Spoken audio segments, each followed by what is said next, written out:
Hi friends, welcome to Lace Academy's YouTube videos. In this video, I am going to discuss a few questions from the quantitative aptitude section or numerical ability section of TCS NQT, which is being conducted on 24th October, which is today. The exam is still going on. I am just giving you an analysis and the best approach to answer a few of the quantitative aptitude questions that really came in today's exam.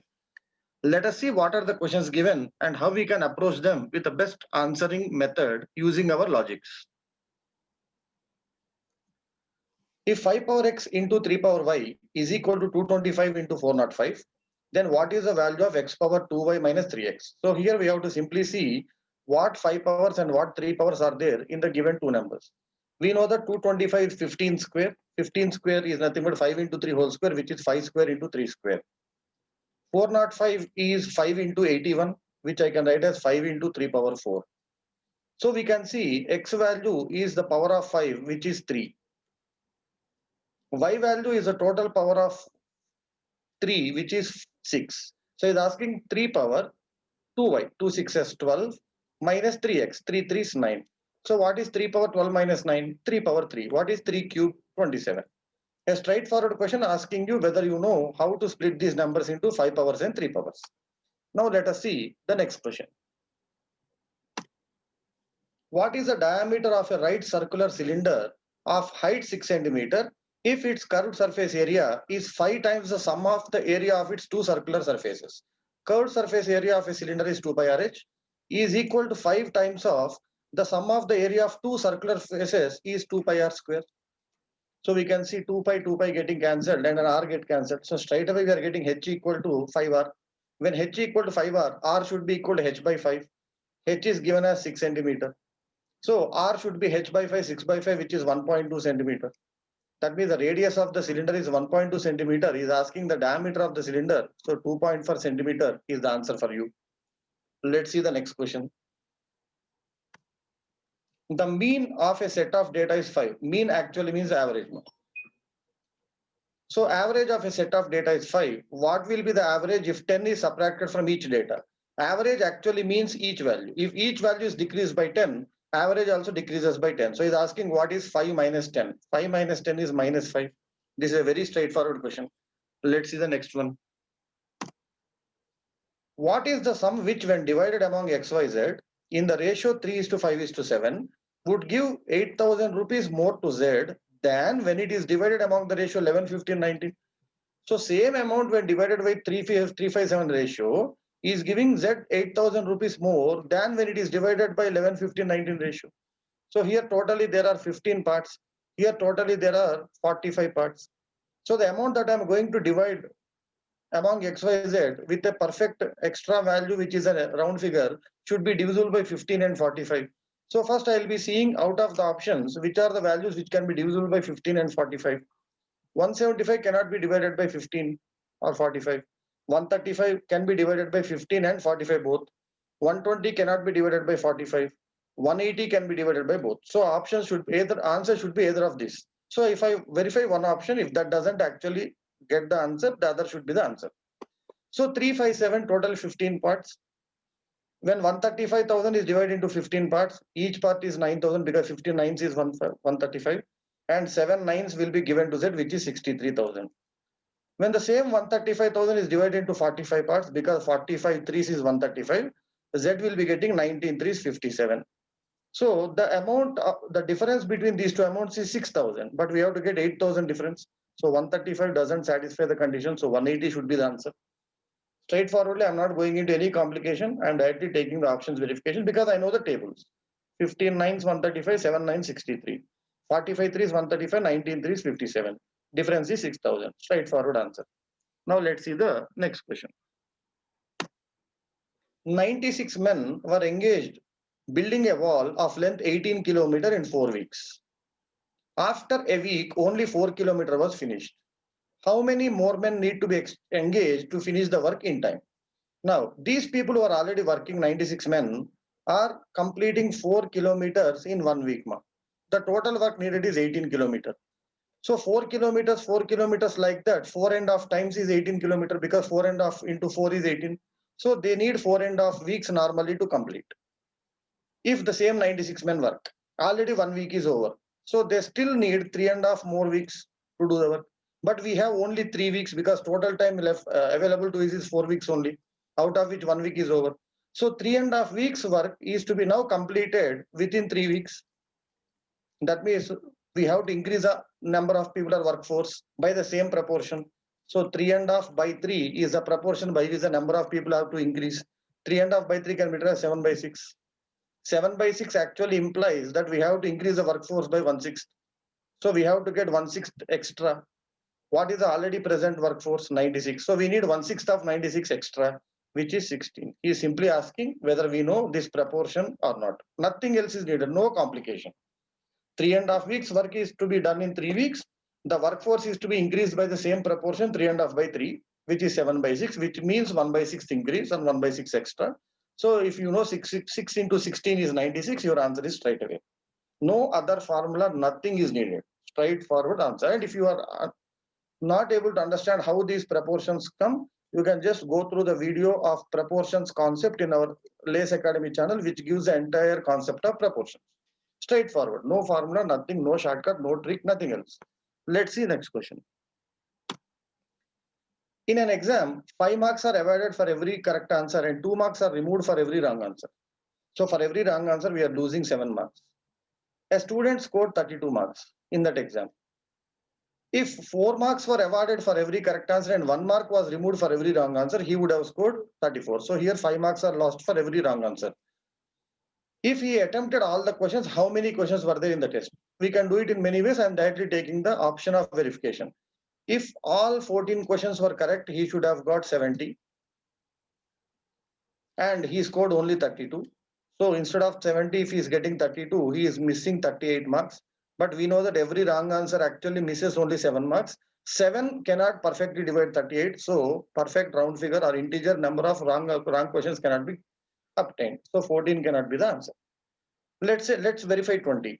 If let's say he answered all the 20 questions correctly, he should get 100. But instead of 100, he is getting 32. That means how many marks is missing? 68. By missing 7 marks for every question, can you miss 68? No, because 68 also cannot be divided by 7. So 26 also is not a possibility. Let's take 26. 26 5 is 130. Instead of 130, if you are getting 32, you are missing 98 marks.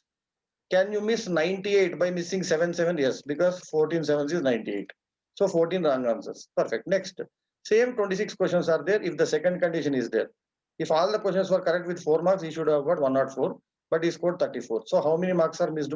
How many marks are missed here?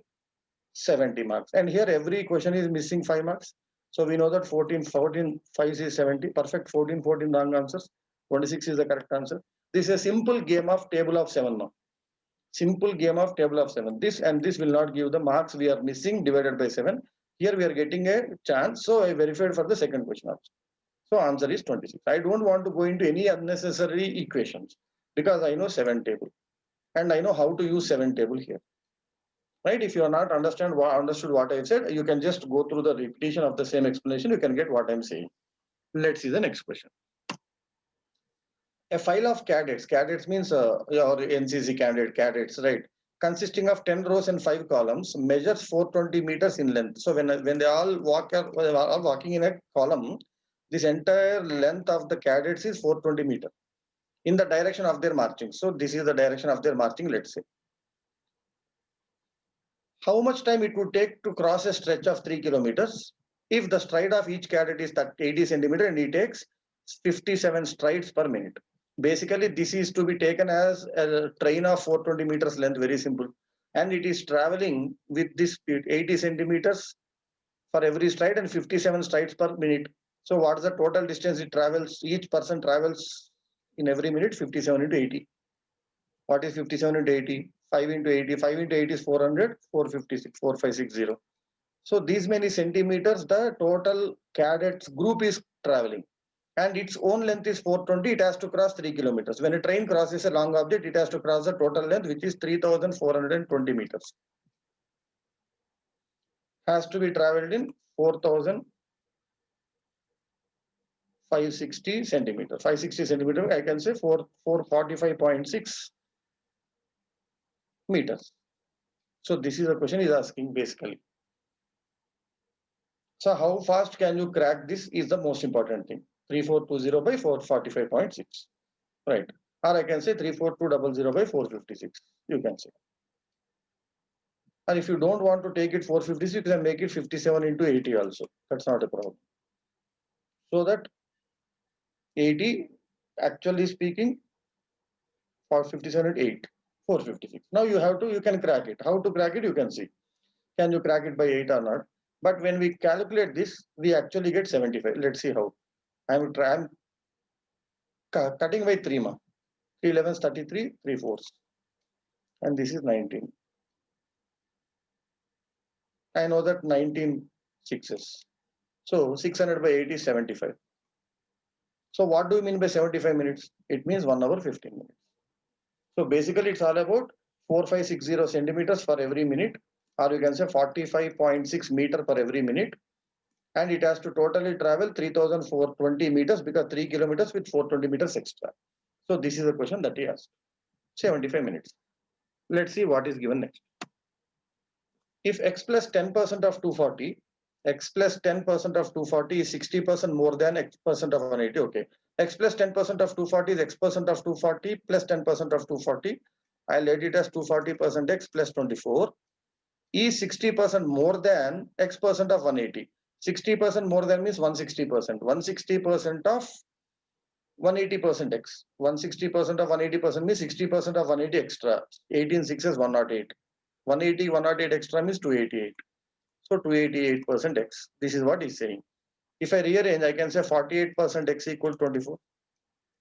So x equal to 50. Next is asking 15% of x plus 20. X plus 20 is 70. 15% of x plus 20 is 15 7 is 105, 10.5. Is what percentage less than 25% of x? 25% of 50 is 12.5. So he's asking 10.5 is what percentage less than 12.5? It is 2 less than 12.5. Right? 2 less than 12.5 into 100. Now we know that 12.5, 8 is 100. So 8 to 16 is your answer. Straightforward question. Once you crack this equation easily, you don't unnecessarily put many steps on paper now. X plus 10% of 240 and x percent of 240 separately I've written. 10% of 240 is 24. Is 60% more than 180. 180 says 60% more ante 180 plus extra 60%. 18 6 is 108. 180 plus 80, 108, 288% of x. Then we got x equal to 50. Then 15% of x plus 20 is 10.5 is what percentage less than 12.5? 2 less than 12.5. So 2 divided by 12.5 into 100 gives a percentage less.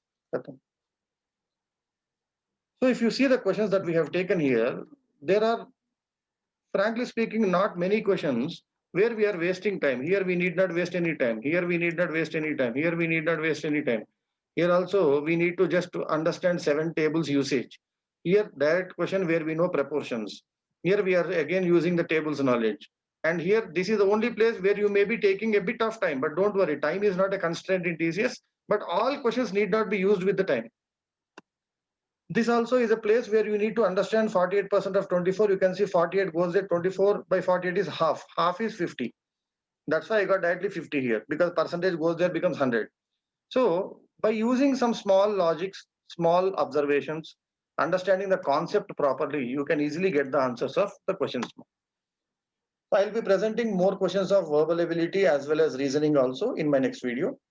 So this is our course which actually we offer online live classes for people who are preparing for placements. And this is what I always tell to my students: have the logics, have the concepts, be cool, no need of tricks, no need of shortcuts, nothing else. Thank you. Hope that you prepare well for your aptitude exams and crack your placements. All the best to you all.